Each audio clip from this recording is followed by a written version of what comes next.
Hello everyone, this is Jackson Borges coming to you from All Saints Episcopal Church here in downtown Rehoboth Beach, Delaware, and it is my pleasure to welcome you to this week's Summer Organ Recital. Last week we played a program made up of the music of Alexandre Guillemot and some of his students, and the idea set so well with me that this week I decided to do another recital along the same lines. This week we will be spending all of our time in Great Britain, and we begin with the music of Charles Villiers Stanford, who was a very prominent English composer, organist, church musician, teacher of Irish birth. And following that, we will hear music by a variety of his students, most of which went on to much wider acclaim than did Charles Stanford himself. So today we begin with the final movement of his Sonata number 4, nicknamed the Celtica Sonata, and the final movement is a rather grandiose piece with images of the Passacaglia form strewn throughout. Passacaglia being an old Spanish dance that was used during Marian festivals, festivals celebrating the Virgin Mary. And as the subject of this movement, Charles Stanford uses the great hymn, I Bind Unto Myself Today, the tune of which is titled St. Patrick's Breastplate. And the first verse reads, I bind unto myself today the strong name of the Trinity, by invocation of the same, the 3 in 1 and 1 in 3. So here now we have the final movement from Charles Stanford's Sonata number 4 for organ, nicknamed the Celtica Sonata.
Beautiful, beautiful piece by Charles Stanford. I encourage you to look up all of his organ sonatas, and for my organist colleagues and friends, you might find something that you like. These are sonatas that really deserve to be heard more often than they are. And I had the great pleasure and honor of playing that piece for the consecration of our Bishop of Delaware, Bishop Kevin Brown. So now from Charles Stanford, we move into his more famous students, the first of which is a composer that we've heard before on these recitals, and that is Samuel Coleridge-Taylor. Samuel Taylor was an African-American man. His mother was British, and his father was African, and at his time, he was rather very well known, especially for his grandiose cantata entitled Hiawatha's Wedding Feast. But he wrote a number of smaller scale, characteristic type pieces, salon type pieces for piano, and also some songs for voice.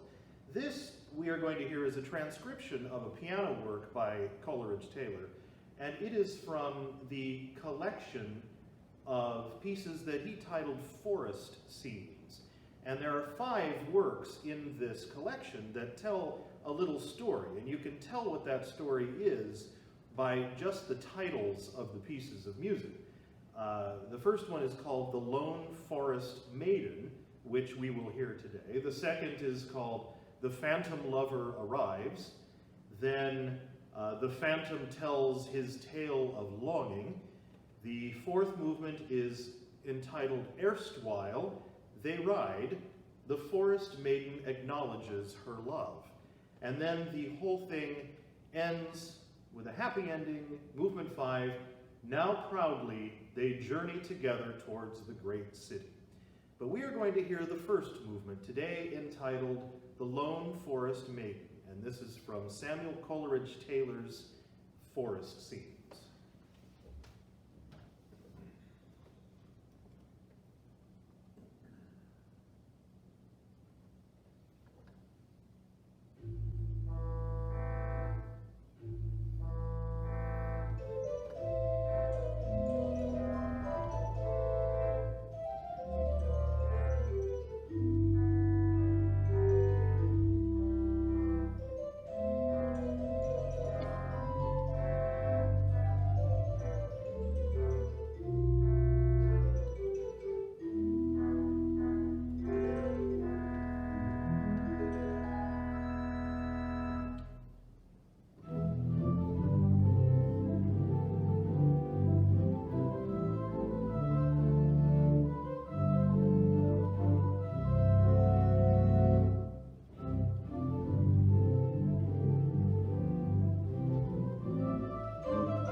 We move now to the music of John Ireland.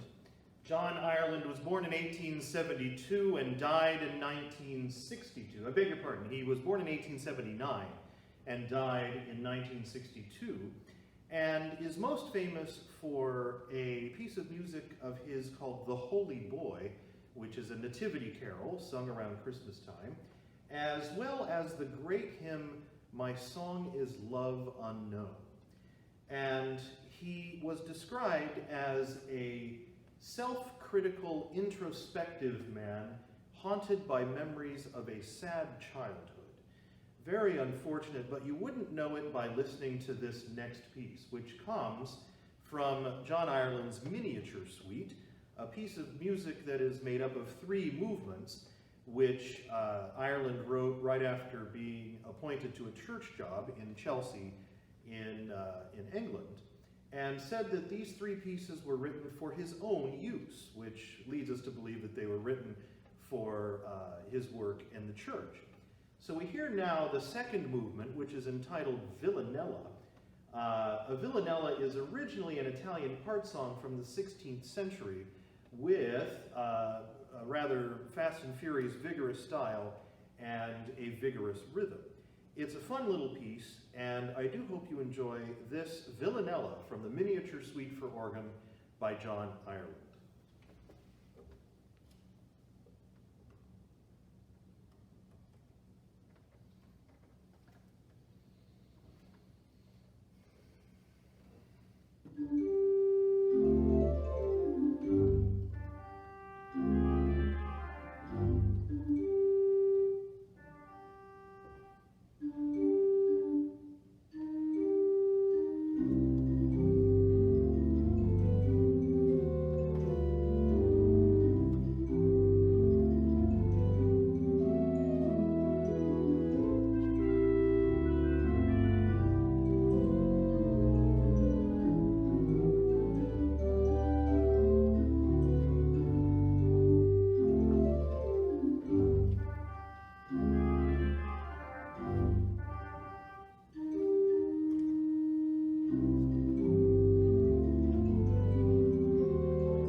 Many of us, especially organists and choral directors, probably have a story about the first time we encountered the music of Herbert Howells. Herbert Howells is legendary in the field of composition, of church work in England. He was a marvelous composer of just about every genre, but he has become known for his choral works and for a handful of his organ works. For me, the first time I heard Herbert Howells, I was at Palomar College singing in a choir under Dr. Joe Stanford's direction, and that was the first time I encountered the beautiful and very well-known anthem of Herbert Howells, Like as the Heart. And in terms of his instrumental music, it was this piece, which we're going to hear now, that really made me fall in love with Howells' music, combined with Like as the Heart. And this is his first psalm prelude from his first set of psalm preludes. And this psalm prelude is based on Psalm 34, verse 6, which reads, "This poor man cried, and the Lord heard him and saved him out of all his troubles." It is a rather tormented piece at the beginning, but ends on a very quiet D major chord, almost like the voice of God assuring the poor man in the verse of the psalm that all will be well. So I do hope that you enjoy this Psalm Prelude number 1, Set 1 by Herbert Howells.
From Herbert Howells, we move to the music of Arthur Bliss. He wrote a collection of fanfares and interludes to be used during the service, and I'd like to play for you one of the short fanfares now. And that is entitled The Sovereigns Fanfare, and it was written for the marriage of Her Royal Highness Princess Margaret in May 1960, written for her wedding. It's a short piece, but it's a fun little romp that will set us up for the final piece, so I do hope you enjoy this, The Sovereigns Fanfare, written for the wedding of Princess Margaret in 1960.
And with that little fanfare, we move to the end of our recital. I do hope you enjoyed this music from Great Britain, this music of Charles Villiers Stanford, and a variety of his students. We invite you to take a look at our website, which is allsaintsandstgeorges.org, and look around and see all the wonderful things that we have happening in our parish. If you are so moved to use the donate button, we appreciate that very much. If you are unable to donate, that's fine too. We hope that you keep joining us weekly for our Sunday services, for our Compline services, and for these organ recitals. We will be back here next week with another summer organ recital, but today we end with the music of Frank Bridge, which we have heard on the previous recitals. Frank Bridge started out as a violist, but turned out to be quite the composer and conductor, and he is really more famous, or most famous, for his organ piece, the Adagio in E, which is a very beautiful piece of music, but Bridge also wrote a wide variety of chamber music, and especially giving special attention to his first instrument, the viola. This piece comes from his 6 pieces for organ. This is the third piece, which only bears a tempo marking, and that is Allegro marziale e ben marcato. So this fast and kind of martial piece of music by Frank Bridge to end today's recital. Thank you very much for joining us, and we will see you again next week right here at All Saints Church.